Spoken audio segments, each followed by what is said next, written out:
E aí, chegamos na reta final da história da criação, lá em Gênesis. Bora mergulhar nos 2 últimos dias? Porque, olha, eles não são só o fim de uma saga épica, são também o comecinho de umas ideias muito importantes que estão aí com a gente até hoje. Pois é, depois de 5 dias de um trabalho cósmico, assim, monumental, a gente teve luz, céu, terra, plantas, as estrelas, as criaturas do mar e do ar. Fica a pergunta, né? Como é que uma obra desse tamanho se encerra? Qual vai ser o grande ato final que bota o ponto final nesse projeto divino? Ok, vamos lá. Começa o 6º dia e o cenário está todo pronto. E dessa vez o comando vai direto para a própria Terra. É a Terra que agora é chamada para fazer a vida brotar na sua superfície. E o texto de Gênesis é bem específico. Ele classifica os animais terrestres em 3 grupos. Primeiro, o gado, que seriam os animais domésticos, sabe?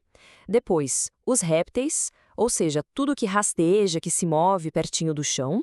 E por último, as bestas feras, que são os animais selvagens. E olha só que interessante, o texto repete para cada um deles. Foram criados conforme a sua espécie.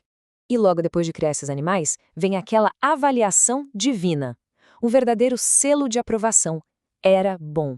Essa frase é importante porque ela estabelece um padrão de qualidade, uma base que vai ser fundamental porque acontece em seguida nesse mesmo dia. É aqui que o 6º dia chega no seu clímax. A gente percebe que o ritmo da história muda, sabe? Fica claro que algo totalmente diferente, algo único, está prestes a acontecer. É a vez da criação da humanidade. Agora, o que é incrível aqui é a linguagem usada. Não é mais um comando do tipo produz a terra. É uma conversa, uma deliberação divina. Façamos. Tem uma intenção, um toque pessoal que a gente não tinha visto até esse ponto. Então, o que significa essa história de imagem? Olha, a chave aqui não é pensar numa cópia física, sabe? Tipo, um retrato. A ideia é muito mais sobre ter um papel, uma função. Ser criado à imagem de Deus seria como ser um representante, quase um embaixador mesmo, que reflete a autoridade e o caráter do Criador aqui na criação. E essa ideia de que todo ser humano carrega esse valor por ser um reflexo do divino, nossa, isso é sementinha de muitos conceitos que a gente tem hoje sobre dignidade e direitos. Essa comparação aqui deixa a diferença gritante, né?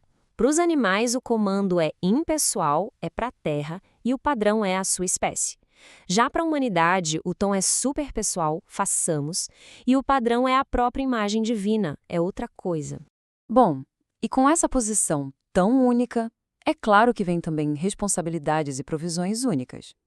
A humanidade ganha uma missão bem específica e também um sustento claramente definido para conseguir cumprir seu propósito.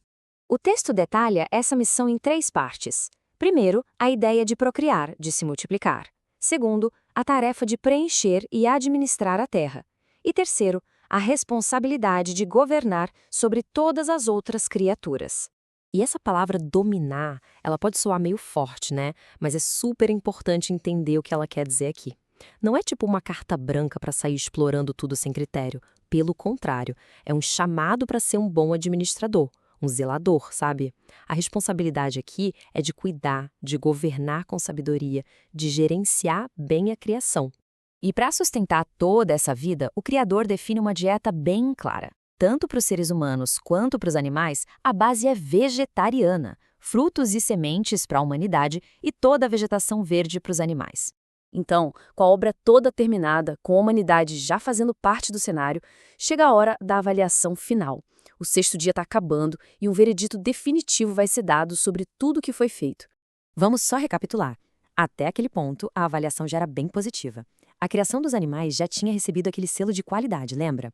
A obra era boa, um resultado sólido, completo. Mas a história não termina aí, não. Porque com a chegada da humanidade, que era como a peça final que conecta tudo, a visão do conjunto muda completamente. A avaliação sobe para um nível totalmente novo. De bom para muito bom. Esse é o grande finale do 6º dia. A criação não é só funcional ou satisfatória. Com a humanidade cumprindo seu papel, ela se torna perfeita em seu propósito, harmoniosa, excelente. E com a obra finalizada, com essa nota altíssima, a gente entra no 7º dia. E aqui o clima muda totalmente. Acaba a atividade criativa e o que entra em cena é a quietude. a finalização e o descanso. O 7º dia, o número 7, um número que ao longo de toda a narrativa bíblica vai se tornar um símbolo de algo completo, perfeito. E aqui, logo no comecinho, ele marca o fim da grande obra da criação. O grande evento do 7º dia não é fazer algo, mas sim parar de fazer. É o momento da declaração. A criação está terminada. O universo, do jeito que foi projetado, está completo. Fim. O texto diz que Deus fez 2 coisas nesse dia. Ele foi abençoado e foi santificado.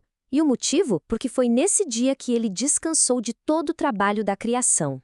E santificar é uma palavra bem forte. Significa separar algo para um propósito especial, tornar aquilo sagrado. O 7º dia, então, não é só o fim do trabalho. Ele é o começo de uma coisa nova, um tempo que é abençoado e separado para o descanso e para a contemplação da obra finalizada. Isso estabelece um ritmo para a vida, sabe? Um ciclo de trabalho e descanso que não é só uma sugestão, mas parte da estrutura do próprio universo.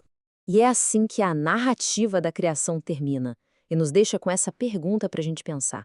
Que conceitos sobre o valor da humanidade, sobre nossa relação com a natureza e sobre a importância gigante do descanso a gente pode tirar dessa história tão antiga? É uma questão que, com certeza, continua a ecoar até hoje.